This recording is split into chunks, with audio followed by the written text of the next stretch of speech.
ఇటు ఉమ్మడి కరీంనగర్ జిల్లాలో ఆర్టీసీ కార్మికుల ఆందోళనకు సంబంధించి మరిన్ని వివరాలు మా ప్రతినిధి రమణ అందిస్తారు. రమణ, చెప్పండి. రాష్ట్రంలో అన్ని ప్రాంతాల్లో కూడా ఆర్టీసీ సమ్మె ఉధృతం చేస్తాం అంటూ కూడా జేఏసీ నేతలు చెప్తున్నారు. ఏంటి మీరున్న దగ్గర పరిస్థితి, అప్డేట్ చెప్పండి. ఖచ్చితంగా అంటే హరి, మనం చూస్తే ఇప్పుడు ప్రస్తుతం కరీంనగర్ 1 డిపో ముందు మొత్తం ఆర్టీసీ కార్మికులు ఉద్యోగులంతా కూడా ఇప్పటికే రెండో రోజు సమ్మెలో భాగంగా ధర్నాకు దిగారు. ముఖ్యంగా శాంతియుతంగా ధర్నాలు నిర్వహిస్తున్నారు.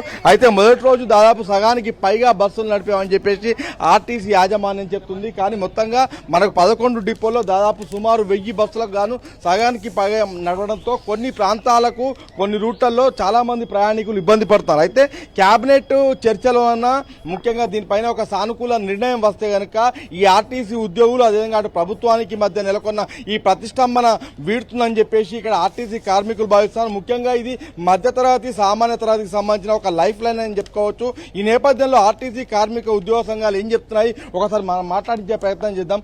మేడం, ఏంటి మీ డిమాండ్ ఏంటి, ఏం చెప్తారు?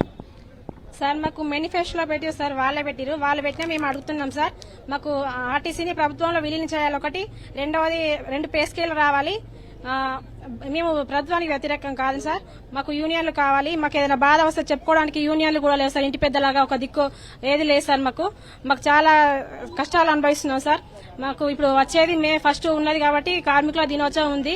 ఆలోగానైనా మాకు తీపి కబురు అందిస్తారని రాష్ట్ర ప్రభుత్వం కోరుకుంటున్నాను. ఈ మేరకు ఇలా చేస్తే ఇప్పుడు వాస్తవంగా ముహూర్తాల సమయము చాలా మంది ప్రయాణికులు ఈ సమ్మర్ హాలిడేస్ లో బస్సునే నమ్ముకుంటారు. ఈ క్రమంలో ఈ ప్రతిష్టంభన వల్ల ఇబ్బందులు కదా ప్రయాణికులకు. మేము ప్రయాణికులను ఇబ్బంది పెట్టాలని మాకు ఏమాత్రం లేదు. మేము చర్చలకు పిలిచి, మా జేఏసీని చర్చలకు పిలిచి మా సమస్యలను పరిష్కరించమంటున్నాం. మీరు చర్చలు పిలవకుండా మీరు కావాలని ప్రజలను మమ్మల్ని సమ్మలోకి నెట్టేసి ప్రజలను మీరు ఇబ్బంది పెడుతున్నారు. మేము ప్రభుత్వానికి వ్యతిరేకం కాదు, ప్రజలకు వ్యతిరేకం కాదు. మీరు ఈ క్షణము మాకు ఏ తీపి కబురు వినిపించినా రేపు అందరం డ్యూటీకి వెళ్లడానికి సిద్ధంగా ఉన్నాం. ఇది ముఖ్యంగా ఇక్కడ ఆర్టీసీ కార్మిక ఉద్యోగులు చెప్తున్న పరిస్థితి. మొత్తంగా మనం చూడవచ్చు, దాదాపు 2 రోజుల నుంచి కూడా ఈ సమ్మె కొనసాగుతుంది. ముఖ్యంగా ఆర్టీసీ 1, 2 డిపోల ముందు వీళ్ళంతా కూడా ధర్నాలు నిర్వహిస్తున్నారు.